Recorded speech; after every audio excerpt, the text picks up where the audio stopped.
Good old weight loss, the topic that invariably pops up the moment the words fitness goals are uttered. And for beginners, it might be extremely overwhelming trying to understand exactly how to lose any amount of weight given the mixed bag of information we have on the internet. In reality, weight loss, although not easy, is pretty straightforward, and the issue is understanding exactly how you personally approach it. To do so, there's a few steps we can apply. In this video, we'll go over 5 fundamental steps you and other beginners should take to better understand how to lose weight for you.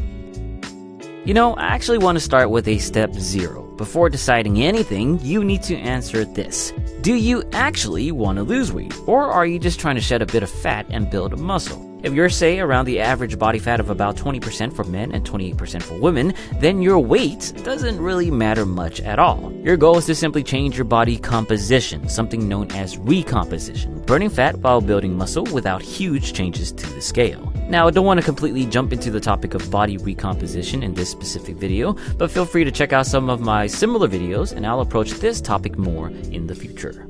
For now, let's assume that you're not looking for recomposition, but generally do want to lose weight. First step is to change up your grocery list. This shouldn't be too surprising. The first thing you want to tackle is the thing that got you needing to lose weight in the first place, and that's the type of food you eat. There's no secret here, you gotta bring down those junk foods, the highly processed, sugary, and fatty foods that are calorie dense, but low in important nutrients like vitamins, minerals, protein, and fiber. In its place, you're gonna want some good old whole foods, whole meats, fruits, vegetables, and so on.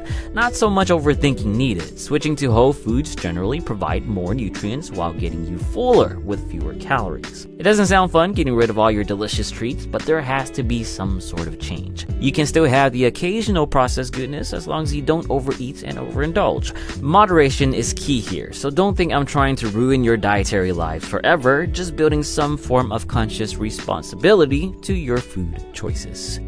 Step 2. Now that you're making better food choices, let's actually track it. Research has shown that consistently tracking your food will improve one's chances of successful weight loss. And when you consider that most people often underreport the amount of food they eat, according to surveys, measuring your food will keep you honest. The goal is to ultimately help you understand how to be in a calorie deficit, which is the key to weight loss, eating fewer calories than you normally burn throughout the day. Figuring out your calorie deficit first requires calculating your total daily energy expenditure, or TDEE. Then you estimate the amount of calories needed to sustain a deficit, which is eating below your TDEE. Typical safe range is eating below that by 300 to 500 calories. Luckily, most tracking apps will calculate all this for you. However, it will only provide an estimate, so you'll have to adjust your calorie intake over time to get a more accurate measure. Once you get a solid understanding of the food you eat, its calories and macro content, then you don't have to continue tracking so diligently. Just jump back on whenever you feel the need to. I'll link to some tracking options, both apps and websites, in the description. Now, step 3, and perhaps my personal favorite step, up your protein intake.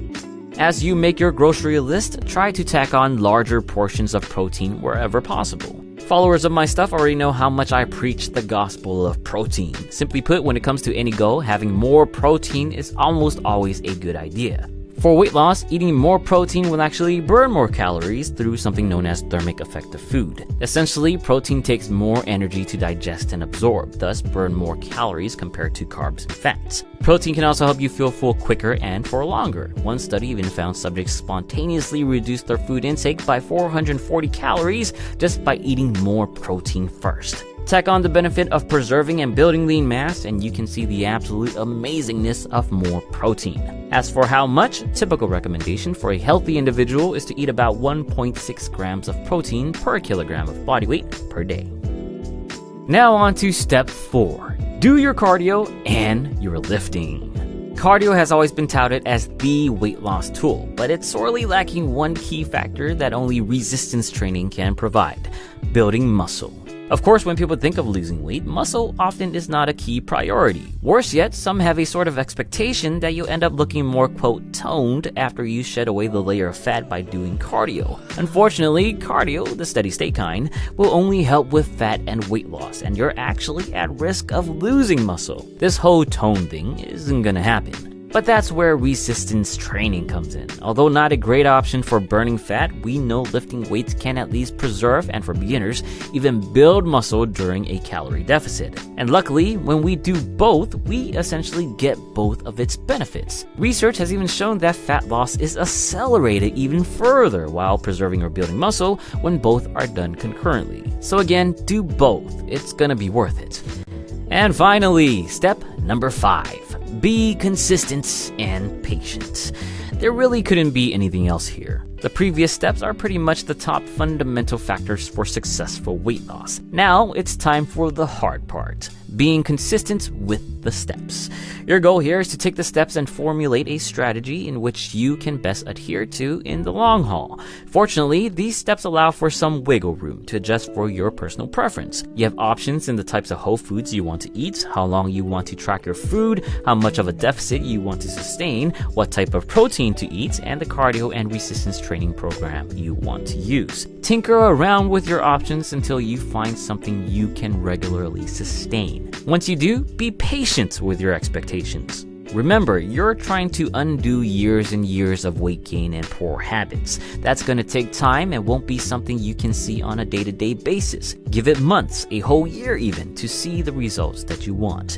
And also, be patient and understanding of yourself. Although changing habits is a difficult task, there will be days that are just more difficult to be consistent than others. A little bit of indulgence is fine. No one's perfect 24/7. If you just want to enjoy some chocolate, then go for it, just not too much. If you have a vacation you want to enjoy, then enjoy it. Just make sure you make up for it when you get back. Or just accept it and understand it will just take a bit longer to get to where you want to be. Again, consistency for most days and patience. Apply that to your steps and you'll be well on your way.